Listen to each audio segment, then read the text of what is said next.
bagong pananaw.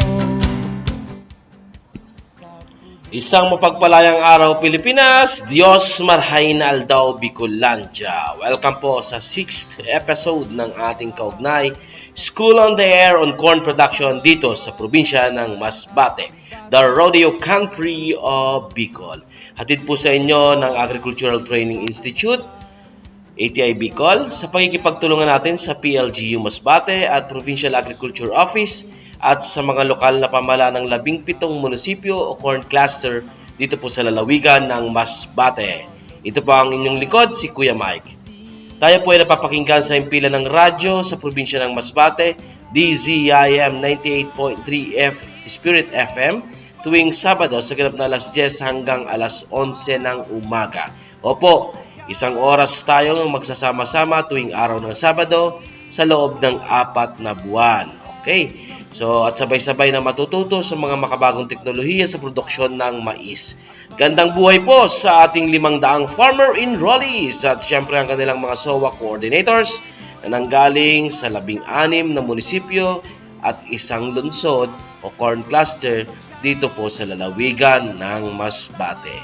Magandang araw, bayan ng Aroroy, Mandaon, Balot, Milagros, Mobo, Uson, Kawayan, Katayngan, Dimasalang, Palanas, Placer, Esperanza, San Pascual, Batuan, San Jacinto, Monreal, at syempre ang siyudad ng Masbate.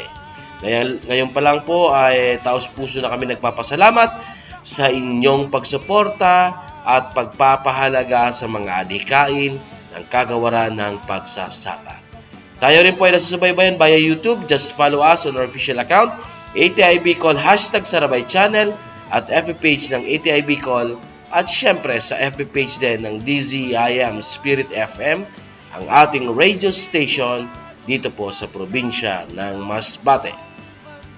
Okay, so pagpapatuloy po natin ngayong araw ang talakayan at ngayon po ay sisimulan natin yung sinasabing crop management sa pagtatanim ng mais.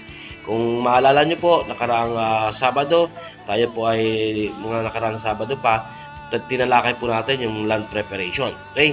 So ngayon po naman ay tungkol na ito sa crop management. Okay? At syempre, bago yung crop management, yung pagtuturo muna na kung paano itatanim yung ating tanim na mais para maano po natin. Talagang nasa ayos ang ating kaalaman sa pagtatanim ng mais. Makakasama pa rin po natin para bigyan tayo ng kaalaman. Nakasama natin po siya last Saturday. Ang aming corn program focal person ng ATI Bicol, corn specialist, at ang napakasipag na agriculturist 2 ng ATI Bicol, Sir Edgardo Nacario, aka Sir Nax. Magandang umaga po, Sir Nax. Magandang umaga po sa ating mga mais dyan sa probinsya ng Masbate. Nandito naman po ako, si Sir Nax, na magtatalakay tungkol sa pagtatanim ng mais at parte pa rin ng ating topics ay yung sa crop establishment sa Module 3, ang double row planting, yung water management and weed management ang ating tatalakayin sa ngayong araw.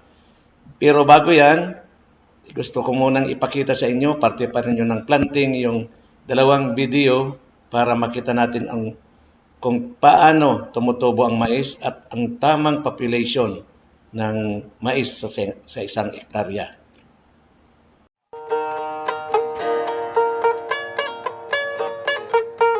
Upang maabot natin ang akmang dami ng halaman sa ating taniman, mahalaga na mapanatili natin ang tamang agwat ng bawat tudling at butas tanim sa panahon ng pagpupunla.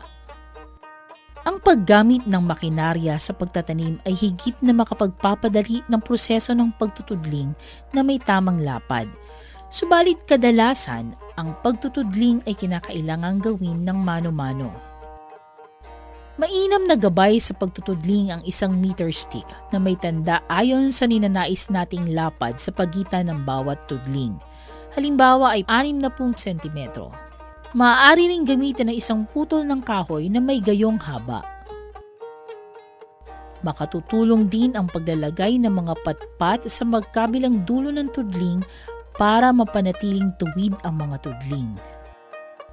Mas mainam kung ating gagamitin ang mga ito sa unang ilang hanay ng mga tudling hanggang sa tayo'y maging bihasa sa pagtansya sa tamang layo ng pagitan ng mga ito.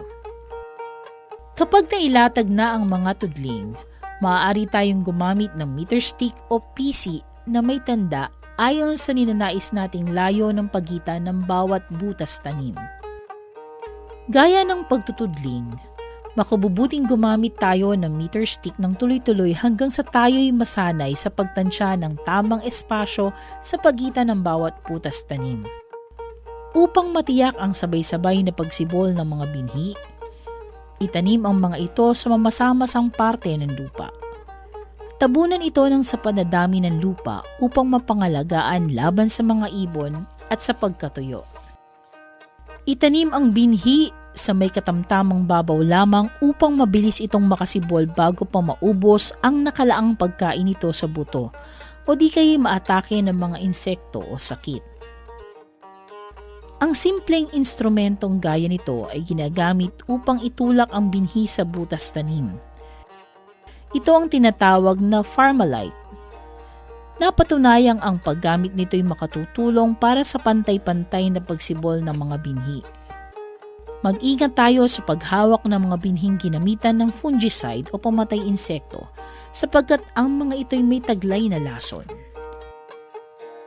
Gumamit ng guwantes o iba pang maaaring magbigay ng proteksyon sa ating mga kamay. Hugasang mabuti ang kamay gamit ang sabon at tubig pagkatapos magtanim.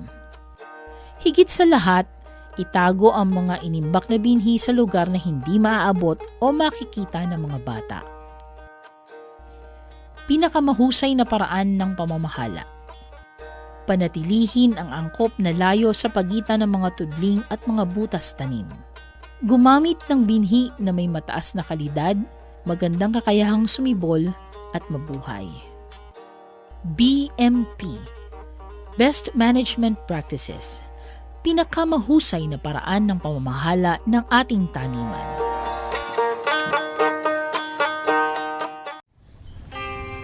Maraming mga sanhi ang maaaring makaapekto sa ani ng mais. Isa na rito ay ang dami ng halaman sa bawat ektarya at ang layo ng bawat halaman sa isa't isa. Sa mga bansang tropiko, kinakailangan ng mahigit sa 60,000 halaman kada ektarya sa panahon ng anihan upang maabot ang magandang ani.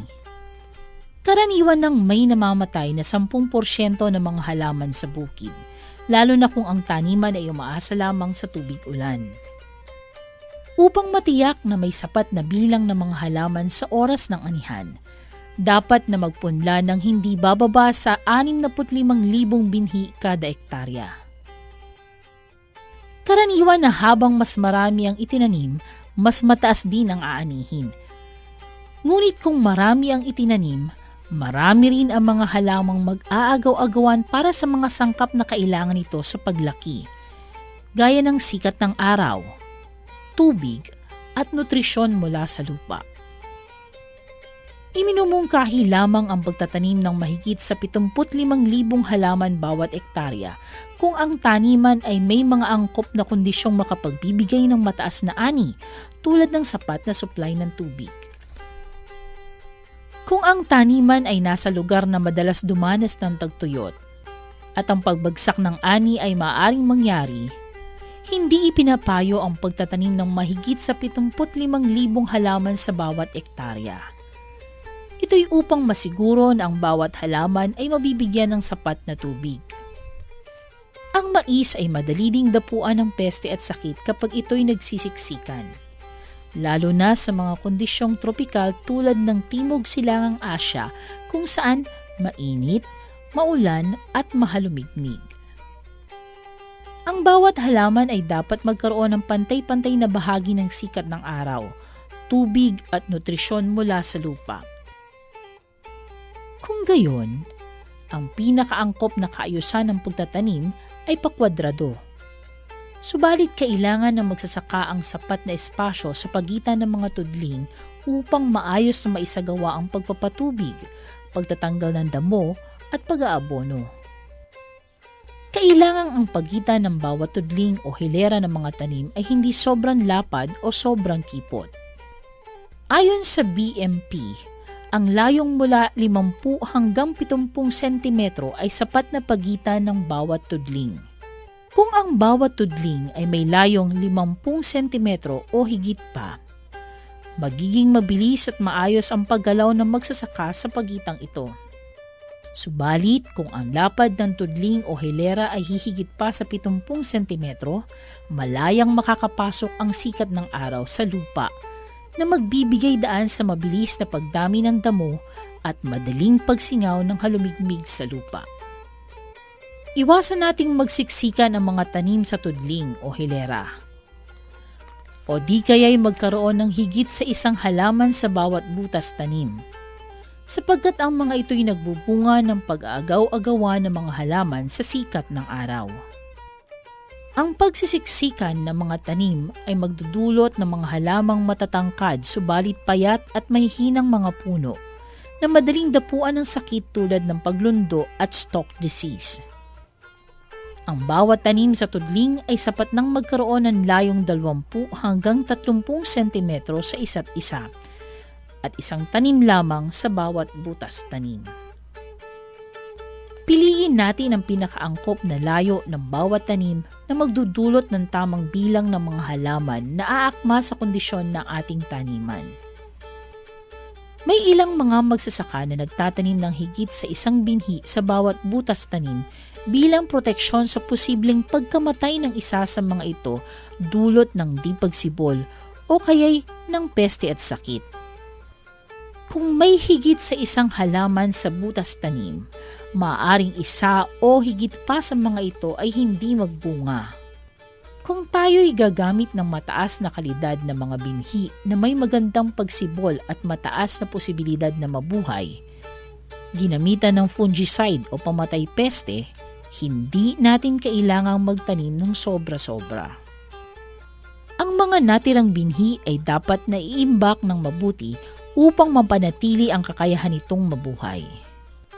Kung kinakailangan, magbawas ng sobrang halaman. 2 hanggang 3 linggo matapos magpunla upang mapanatili ang angkop na populasyon. Pinakamahusay na paraan ng pamamahala. Iangkop ang dami ng punlang itatanim ayon sa kondisyon ng ating taniman. Piliin ang tamang pagitan ng mga tudling at butas tanim na magbibigay puwang sa episyenteng pangangalaga ng tanim at pantay-pantay na pamamahagi ng sikat ng araw, tubig at nutrisyon sa bawat halaman.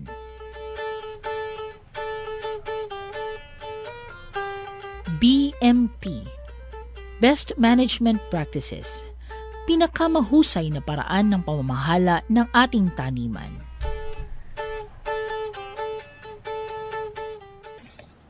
Nakita po natin yung 2 video tungkol sa ating pagtatanim ng mais at nakita siguro ninyo na kung paano tumutubo ang mais at yung tamang population, kung ilang bilang ng puno ng mais sa 1 hektarya para magbigay ng mataas na ani.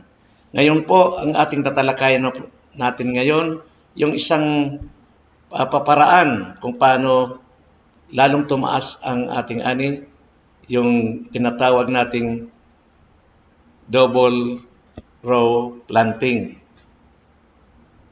Ang double row planting ay matagal nang pinraktis sa Isabela noong 2014 pa at ito'y nagbigay ng mataas na ani sa ating mga magsasaka at ito po yung mga patunay, itong ipipresent ko sa inyo kung paano sila naging mayroong mataas na ani. Kasi dito sa ibang lugar ay hindi pa naman ito napapractice yung tinatawag natin corn double row planting. Pero kung sa pamamagitan nito makikita ninyo, baka inyong gayahin para tumaas ang ani. Bakit daw double row?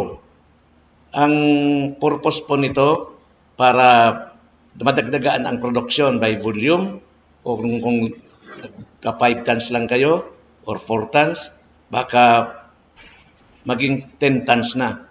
Siyempre, pag mataas ang ani, mataas din ang productivity kada hektarya. And siyempre, ang resulta niyan ay mataas na income ng mga farmers. Paano ito ginagawa? Mga strategies, paano? May mga ginawang, sa Isabela, may ginawang strategies. Ang tinatawag nilang hit 10 or umani ng 10 tonelada sa kada hektarya sa pamamagitan ng double row planting. Kaya may ginawang promotion na tinatawag nilang promotion of productivity enhancing and cost-reducing technologies through farmer-led extension or FLE. Ito po'y ginawa sa, sabi ko na nga kanina, sa lalawigan ng Isabela o sa nasakop ng Region 2 o yung Cagayan Valley. Itong programang ito ay sinimulan noong September 25, 2014 na ginawa sa iba-ibang parte ng lalawigan ng Isabela. Ang major intervention po nito ay ang distansya kung paano itinatanim ang mais. Kung makikita po natin dito sa pictures ay makikita natin parang mas maraming population ng mais kaysa sa dati sa ordinaryong planting o yung single row. At maganda ang resulta ng double row. Ang distansya ng pagtanim nito ay 80 cm by 30 cm and by 20 cm.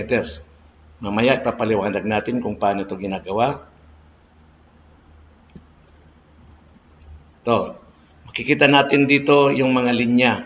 Itong ordinary farmers practice or single row, kalamitan ay nagkagawa tayo ng linya na 70 cm ang pagitan kada linya at yung kada tanim naman ay 20 cm. Pero ang pinaka-rekomendado niyan is 75 cm by 25. Pero sa panahon ngayon, ang pinapractice na ay 70 cm by 20 cm, lalong-lalo na sa lalawigan ng Isabela. Ito ang farmer's practice na tinatawag na single row. Dito na sa double row, makikita natin na mas malawak ang linya ng bawat taniman ng mais, yung tinatawag nating furrow. Pero sa isang linya, sa pagitan nito, dalawang beses tataniman sa isang linya. Ang nasa gitna ay yung linya na dyan nilalagay yung abono, pero ang tanim ay sa pagitan ng linya na may distansyang 30 cm between plants. And may between hills naman sa sunod-sunod na pagitan ng bawat tanim is 20 to 25 cm. Kaya bali pakwadrado. Yon ang ginagawang double row planting. Ang distansya naman sa bawat furrow o linya ng mais is 110 cm kumpara sa dating single row na 70 cm. May additional na 40 cm na row. Pero dalawang beses naman, dalawang linya naman ang tataniman in between ng linya. Kaya magiging 80 cm na lang ang pagitan ng dalawang linya sa bawat double row na tinatanim. Ganito na yan makikita natin pag tumubo ng mais. Iyon ang sa pagitan nito is 30 cm at bawat hills naman is 20 to 25 cm ang pagitan. Pero may malawak din. Kung makikita natin dito sa bagong tubo na mais ay mayroong espasyo pero medyo may siksikan din dito sa isang linya.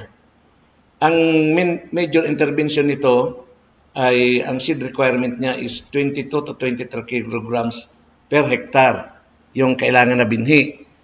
Ang ordinaryo na sa OPB is sa kada hektarya is 20 kilograms pero dito ay may 23 kilograms na. At mas maraming bining kailangan. Sa mga hybrid naman ay 18 kilos per hektar. Kaya magdadagdag almost 5 kilos para sa double row planting. At ito ay may total plant population per hectare na 83,000 to 91,000 plants o tanim na mais kada hektarya. Mas marami sa single row planting. Pero may pagkakaiba kasi ang pagtanim nito, ang method of planting ay gagamit tayo ng jabber o yung na-invento sa Isabela, ang tawag nga nila doon, ang jabber planter ay Parmalite. Kailangan nating gamitin ito or hindi naman yung hand tractor driven planter. May mga na-invento na rin doon na pangtanim na gamit ang makinarya. Kaya dito sa linyang ito, sa pagitan ng linya, dyan itinatanim ang mais na may distansyang 30 centimeters gamit ang jabber planter. Kung ordinary pagtatanim lang naman na gamit yung ihuhulog lang, ay masyadong mahirapan. Kailangan din butasan ang bawat pagitan ng linya na may distansyang 30 centimeters para maging dalawang sa kada isang linya, bali dalawang tanim ang mangyayari. And another intervention na ginawa nila ay yung paggamit ng bio-N or yung pang seed treatment. Isang pack sa kada 3 kilograms na seeds na inahalo bago itinatanim. Ito medyo babasain ng kaunti, then ihahalo yung bio-N sa seeds and para makatipid sa abonong nitroheno or urea. Sa paggamit nito, mababawasan ang requirements ng nitrogen fertilizer na almost 50% or kalahati ng requirements na ureang abono. Then, mayroon ding ginamit silang ang requirements na tinatawag na site-specific nutrient management na inintroduce pa lang ngayon at ito yung recommendation, fertilizer requirements. Sa basal application, yung paunang application doon sa linya ay kailangan maglagay ng 4 na bags ng triple 14 at 3 bags ng 1620. Bali, 7 bags ang i-apply sa basal application o unang application. Plus, 10 bags organic fertilizer. Pagkatapos niyan ay magsa-side dress pag 25 to 30 days ng tanim ng 4 na bags na urea plus other microelements. Ito naman optional na pwedeng hindi na ilagay kung maganda na rin ang tubo. Ito ay idinagdag din nila na microelements na kailangan din ng mais. Then ito yung economic comparison ng double row sa single row. Bago nag-practice ang isang farmers ng double row, single row, ang naani niya sa isang hektarya is 8,400 kilos, pero kanang mag-double row na siya, mayroon ng 14,350. O kung i-convert natin sa kabans, nag-ani siya ng 168 ng single row pa lang. Ganito ang ani sa Isabela, mataas talaga, nag-go 168 per hectare, pero yung sa double row ay mayroong 287. Kaya sa gross income in pesos, yung single row niya is yung katumbas ng anin na ipinagbili is 96,600 and sa double row mayroong 172,200. Kaya nagka-income. Sa cost of production naman pala ay naggastos ang noon bago nag-double row is 32,188. Mas magastos din talaga yung double row kasi maraming ang magagamit sa kaabono. Naggastos siya ng 52,728 pesos.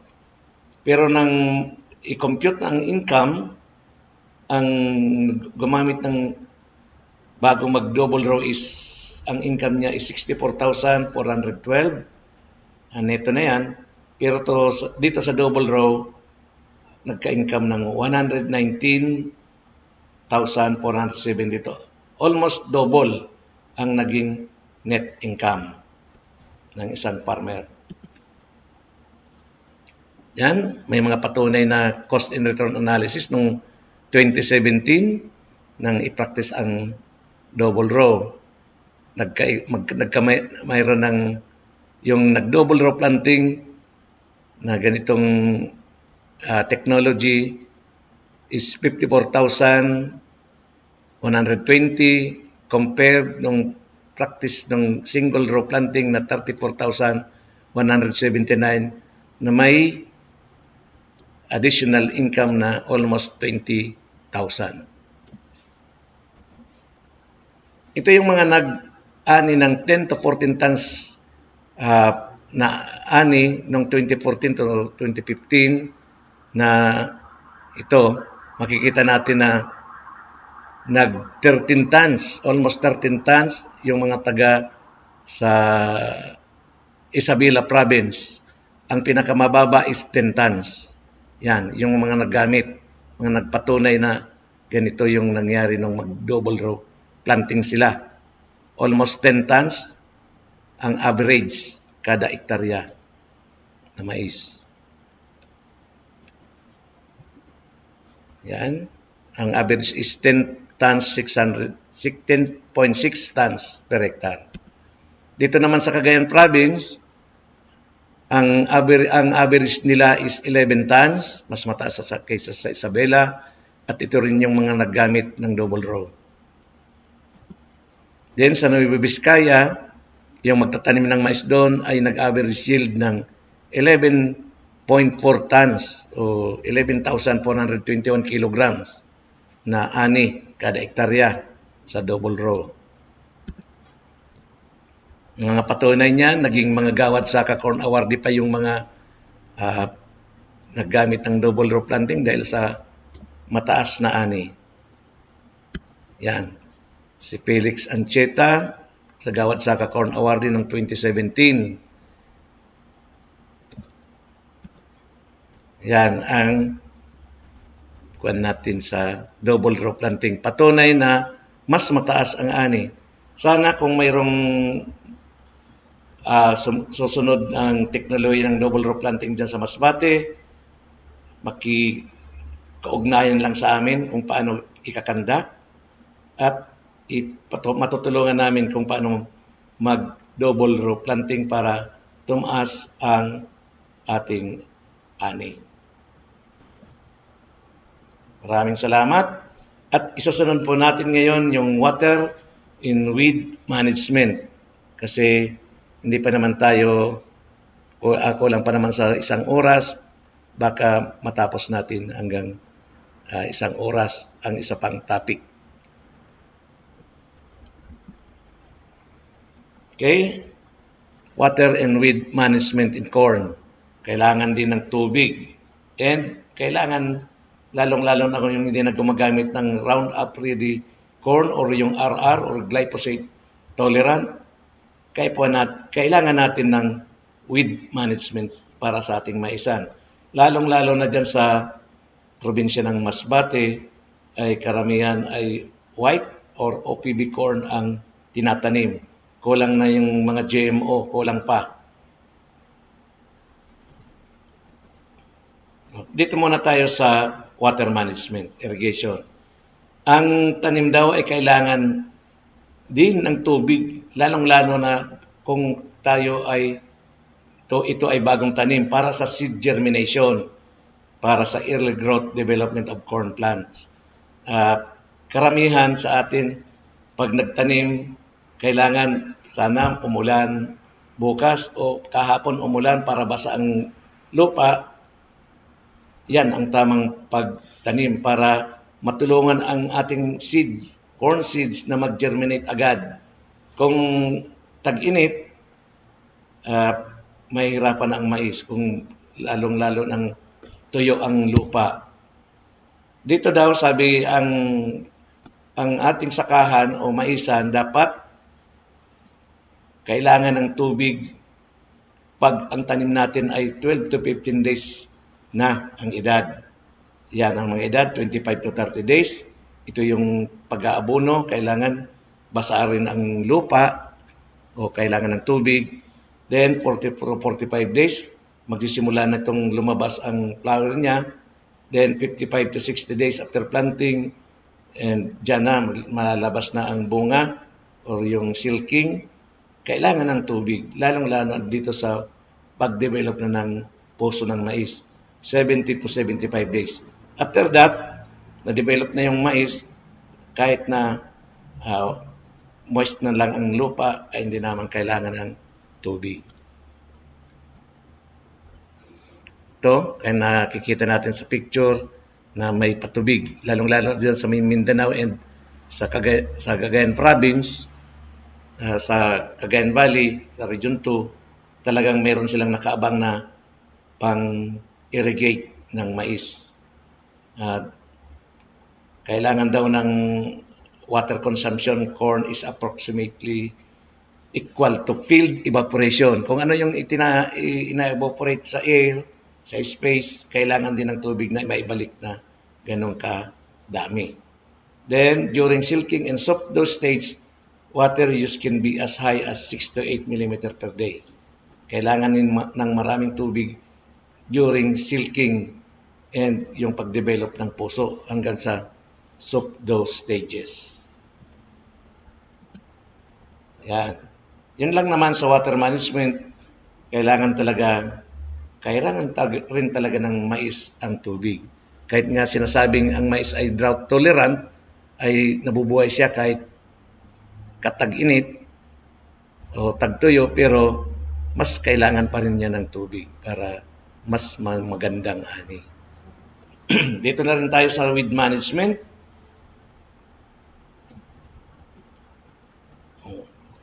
Ikuha man na natin at tingnan muna natin ano ba talaga ang gustong sabihin ng weed.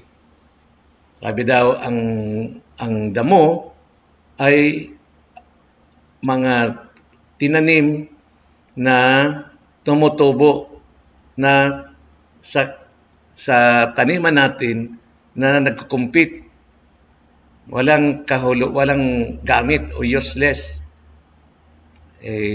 Isa pa, nagbibigay sa ating tanim ng compete, and parang itong weed is talagang kahit hindi tanim ay nabubuhay, kaya tinatawag na wild growth.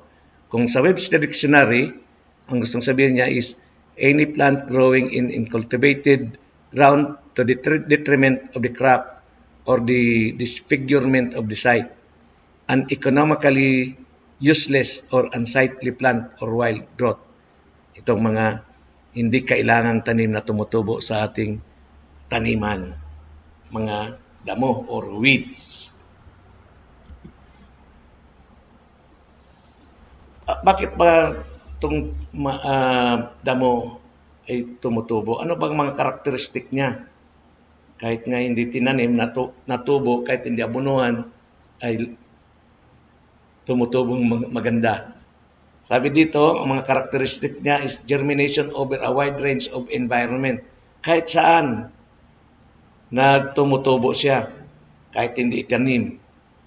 Then, ang seed dormancy niya or seed longevity ay kahit na hindi siya napabor sa kanya ang environment, pero ang sanyang kahit matagal na siya inani or tumubo as seeds, ay tutubo pa rin siya. Then, rapid growth from vegetative stage to flowering. Grabe ang tubo niya from vegetative stage to hanggang sa pagbulaklak niya. Talagang madali, yung mabilis ang pagtubo niya. Then, kahit na nabumunga na siya, laging nag-extend pa rin ang kanyang bunga o yung seeds. Extended seed production period then high seed output in favorable environment. Mas maraming seeds talaga, lalong-lalo na kung favorable ang kanyang kapalibutan. Ang environment, yung soil, yung tubig ulan, ay favorable sa kanya.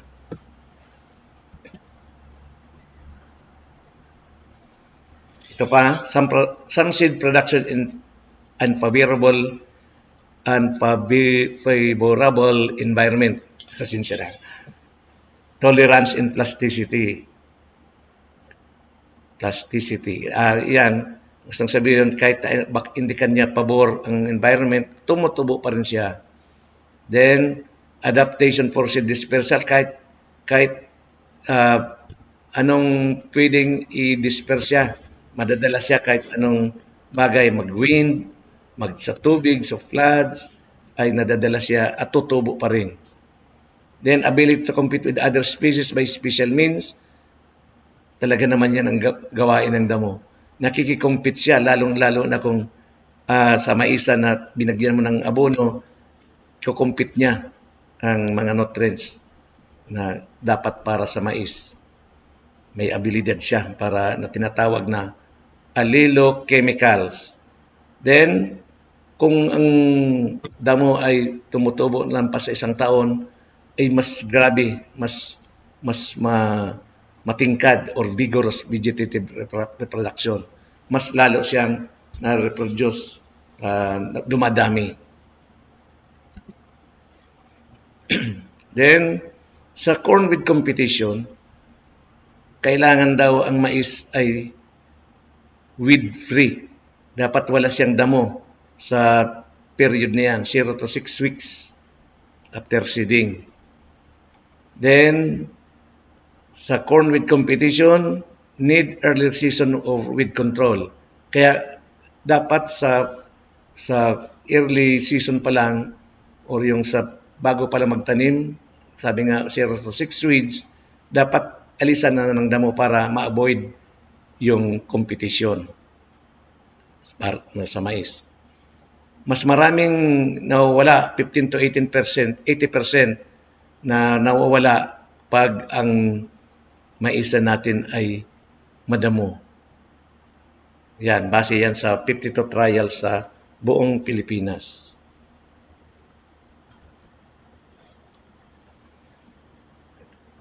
Parte pa rin ng corn with competition. Sabi ko na nga kanina na dapat 0 to 6 weeks, dapat walang damo ang ating maisan.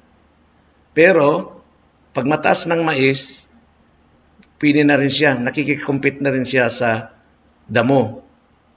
Yan. 6 weeks after silking to maturity. Pag nakabunga na ang mais, kahit na huwag nang damuhan kasi nakikikompete na siya. At ang tendensya naman ng damo, hindi na siya tutubo na mas mataas pa sa mais kasi shaded na siya. Kaya na ng mais na makikompete sa damo. Dito na tayo sa classification of weeds. May 3 classification ng weeds. Ang una ay ang tinatawag natin na grasses, na mayroong maliliit na dahon na mahaba, ang kanyang stalks ay clustered, ay mayroong mga nodes, at ang kanyang bulaklak ay clustered. Yan, makikita natin ang example natin ng grasses na classification of weeds ay yung agingay or yung itch grass. Yung mas matinding tumubo sa maisan. At yung isa pa ay yung pulang puwit. Yan, example ng grasses. Ang pangalawa yung sedges. Ito namang sedges ay grass-like and characterized by their solid, jointless and triangular stem. Ang example naman ito yung mga ragiudiw, kakayong payong-payong. Ang stem niya ay diretso lang, pero karamihan ng mga sedges ay triangular ang kanyang stem. Yan, example ng sedges. And the number 3, classification of weeds, ang tinatawag nating broadleaves. Na may yung mga weeds with round shape na dahon. Tulad nitong example natin, yung kamutihan, yung parang kamuti na gumagapang pa taas sa maisan. And marami pang iba na mga basta round ang malapad na dahon, ang classification niya is broadleaves. paano siya na-disseminate o paano magtataka ka, bakit wala namang dati walang damo, pero sa sunod na taniman, marami nang tumubong damo. Ito ay dinadala through wind.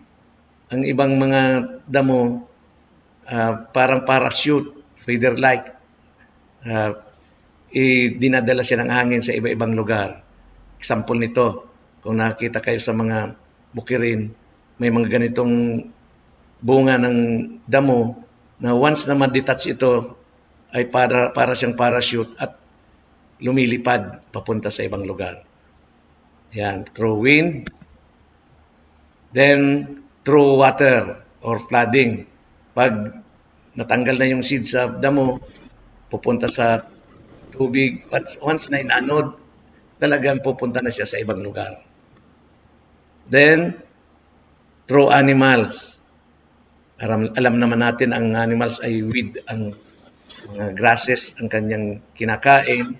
Then, once na siya kumain dito, dala-dala yung seeds at yan niya, once na i-dispose niya yan sa ibang lugar, yung waste niya ay nag-disseminate na ng mga weeds.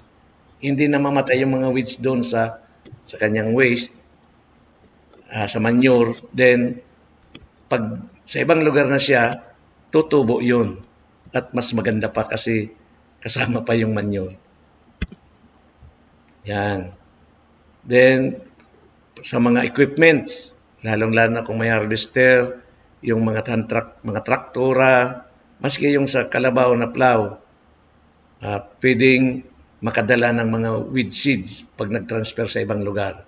And sa mga feeds, ang alam naman natin na hindi naman lahat ng grains ay talagang solid na grains yan. May kasama pa rin yan ng weed seed o yung mga buto ng mga damo.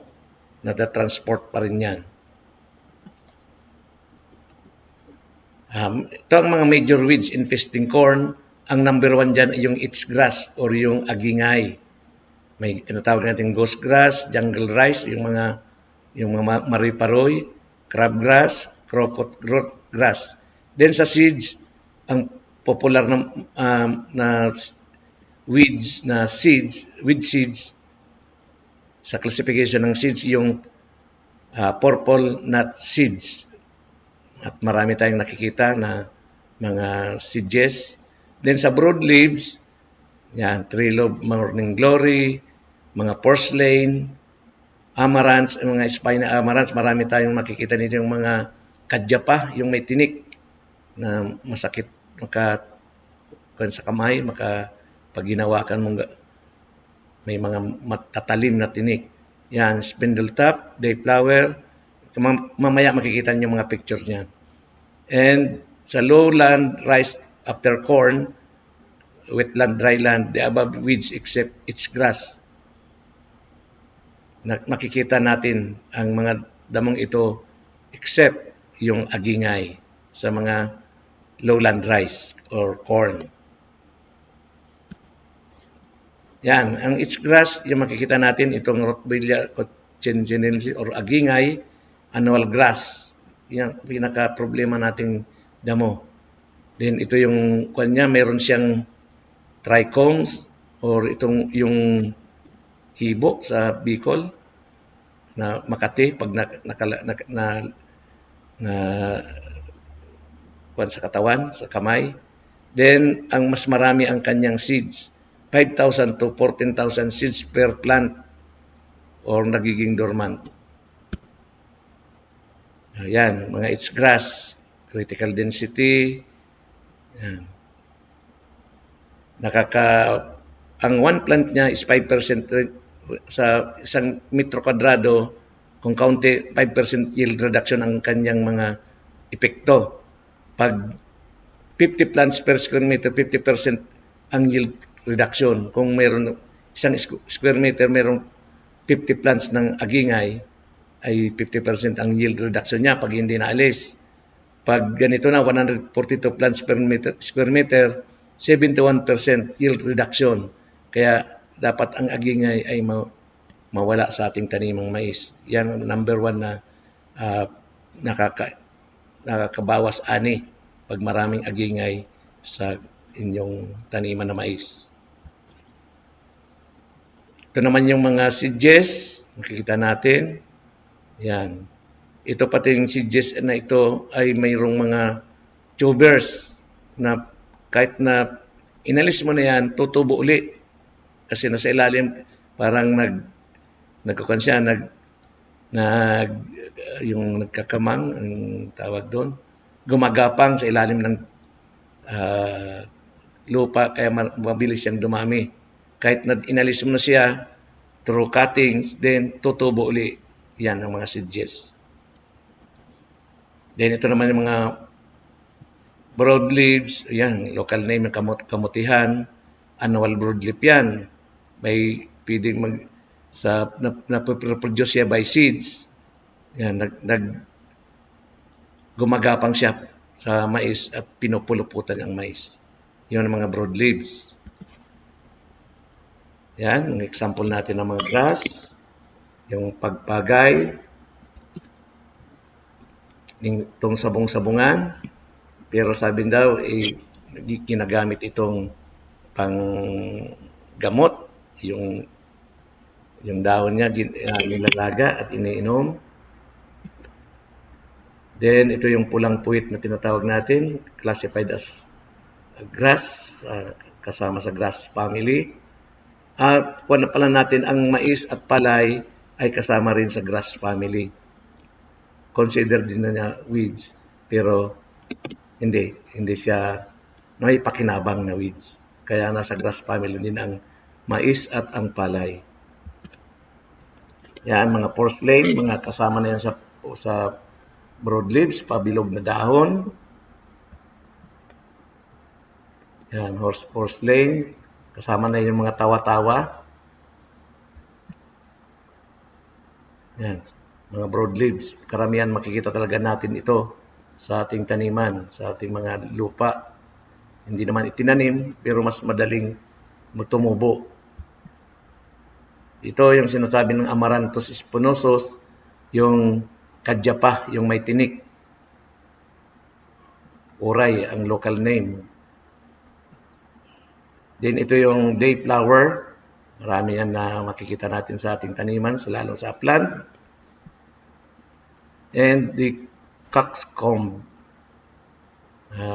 Yan, isang uri pa rin ng broadleaf. Paano ang ginagawa natin sa weed management? Ang kailangan natin yung pag-control is preventive. Control weeds before flowering.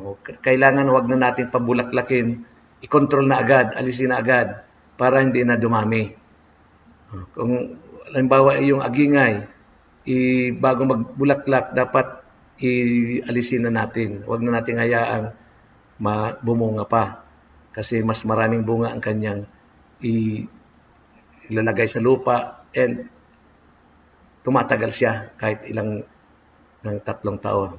Then, cultivar selection. Use fast-growing vigorous cultivars to outgrow and outshed weeds. Dapat yung itatanim natin, yung nakikompete sa weeds, na pwede siyang hindi matumubo, lalong-lalo pag nakubiran siya. Itong mga methods of weed control, may tinatawag tayong cultural, crop management to favor the crop is disfavor the weeds. Mechanical, the use of physical or mechanical means to kill or suppress weeds. Ang ginagamitan natin ng mga makinarya o mga tools. Then biological, the utilization of natural enemies for the control of weeds. Mayroon din tayong mga insects na ginagamit para ma-control ang weeds. Then chemical control. Ito na ang pinaka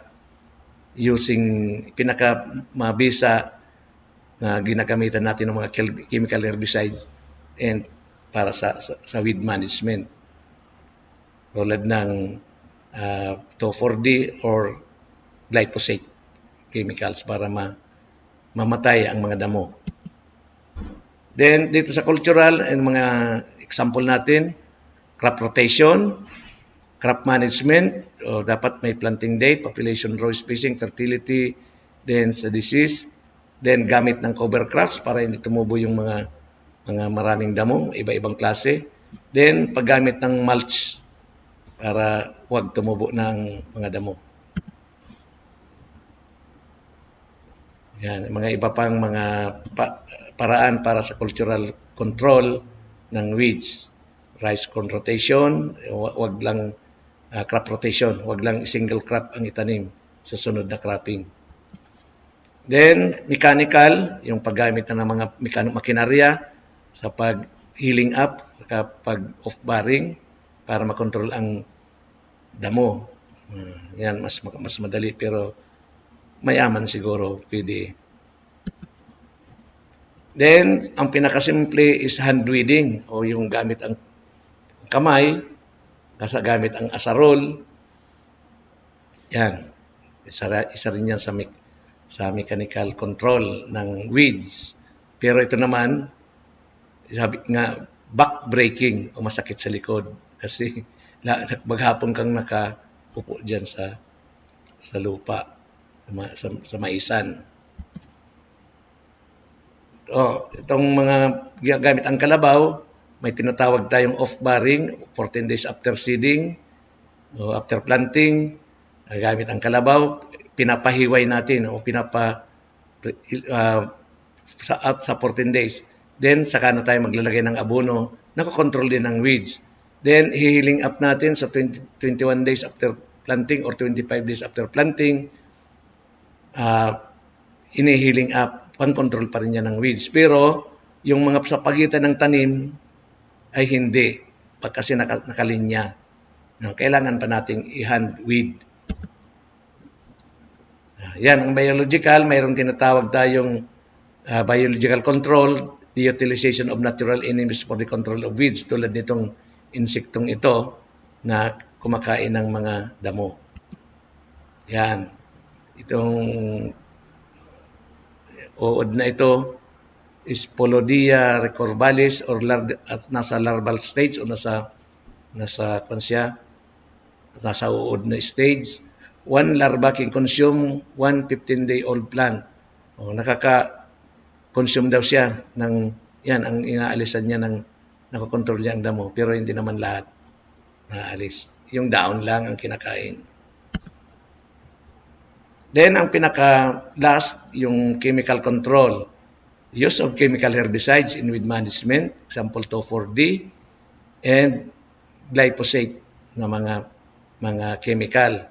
Tulad ngayon na gumagamit na tayo ng GMO corn, yung mga Roundup Ready or glyphosate tolerant corn na ina-sprayan natin ang mais ng glyphosate, ang mais ay hindi na mamatay, yun lang mga damo ang namatay. Yun ang pinakamagandang gamit na ngayon yung GMO. Pero ang seeds naman niya, yun dapat yung genetically modified corn na binhi. Yon ang mas madaling control at karamihan na ngayon gumagamit ng Roundup Ready corn na binhi para hindi na sila mas magandang pagkontrol ng weeds sa maisan. Okay? Yan na po ang ating tinalakay po sa ngayong umaga. Nagsimula tayo sa video ng planting and plant population, then yung double row planting strategy o method na pinapractice sa Region 2, and natalakay pa rin natin yung water and weed management. Sa susunod pong episode ay tatalakayan ko po uli ang nutrient management. Yung pinaka-importante rin sa pagtanim ng mais, ang nutrient management. And dito na lang po muli magkikita-kita ulit tayo sa susunod na episode. Maraming salamat po mga mga kamais dyan sa probinsya ng Masbate, and nagkapasalamat din ako sa UPAG Masbate, lalong-lalo na kay PA Jonel, and siyempre sa ating Provincial Corn Coordinator and Report Officer, si Jude and Beth. Thank you very much po. Magandang umaga sa inyong lahat. Ayan, okay. So maraming salamat Sir Nax, ang ATI Bicol Corn Program Focal Person. Okay? Makakasama pa rin po natin si Sir Nax sa mga susunod na Sabado. Ayan, mga farmer enrollees. Okay, so marami na tayong nalaman at sana naunawaan po natin. Okay? Sa susunod na Sabado ay mas lalo pa nating payayapungin at dadagdagan ang ating mga kalaman sa produksyon ng mais. Okay, so napakabilis po talaga ng oras. Maraming salamat DA, PLGU ng Masbate, OPAG, at ang 17 LGUs o Corn Clusters ng Masbate. Sa aming Center Director, Ma'am Elsa, Chief ng IA Section, Ma'am Prime, at nakasama po natin sa technical side, si Kuya Chan, okay? At ang ating admin staff ng IA Section, Miss Joy Dean. Maraming salamat po mga kaugnay o mga ating kaugnay sa pagsubaybay, pakikinig at panonood. Sa susunod na Sabado po ulit, 10 to 11 ng umaga po, same radio station. Muli po, ito ang inyong lingkod, si Kuya Mike, na nag-iiwan ng isang masaganang ani, mataas na kita mga kamais. Stay safe and stay healthy. The day of fortune is like a harvest day. We must be busy when the corn is ripe. Sa mais, ma-amaze ka talaga. Diyos mabalos po.